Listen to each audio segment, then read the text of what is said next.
Hello guys, നിങ്ങൾക്ക് എല്ലാവർക്കും എൻ്റെ വക very happy children's day. Children's day ഒക്കെ ചെറുപ്പത്തിലായിരുന്നു. ഇപ്പം അതിൻ്റെ ഒന്നും ആവശ്യമെന്ന് പറയുകയാണെങ്കിൽ അത് ഞാൻ സമ്മതിക്കില്ല. കാരണം ഇപ്പോഴും നമ്മളെല്ലാവരും സെലിബ്രേറ്റ് ചെയ്യുന്ന ഒരു കാര്യമാണ്. പിന്നെ മെയിനായിട്ട് ഞാൻ പറയാൻ വന്നതെന്ന് വെച്ച് കഴിഞ്ഞാൽ എല്ലാവരും നീറ്റിന് വേണ്ടി പ്രിപ്പയർ ചെയ്തുകൊണ്ടിരിക്കുകയാണ്. അതിൻ്റെ ഇടയ്ക്ക് എവിടെ ചിൽഡ്രൻസ് ഡേക്ക് സെലിബ്രേറ്റ് ചെയ്യാനും അല്ലെങ്കിൽ അതിൻ്റെ ഇതൊക്കെ കാണാനും ഇരിക്കാനും ഒന്നും സമയമില്ല എന്ന് വിചാരിക്കുന്നുണ്ടെങ്കിൽ അങ്ങനെ ചെയ്യരുത്. കാരണം നീറ്റ് എന്ന് പറയുന്നൊരു എക്സാമാണ്. അതൊരു എക്സാമാണ്, അത് ജീവിതത്തിൻ്റെ ഒരു ഭാഗമാണ്.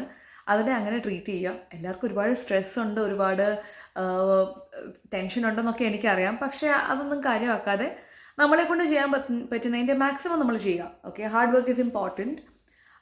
അതിൻ്റെ ഒപ്പം തന്നെ നമ്മുടെ ലൈഫിൻ്റെ ഒരു ഭാഗമായ, ഇതിപ്പം ടീനേജ് ആണെങ്കിലും ശരി, അതിന് മുകളിലാണെങ്കിലും താഴെ ആണെങ്കിലും ഇപ്പം നമ്മൾ ജീവിച്ചുകൊണ്ടിരിക്കുന്ന ജീവിതം എൻജോയ് ചെയ്ത് ജീവിക്കുക.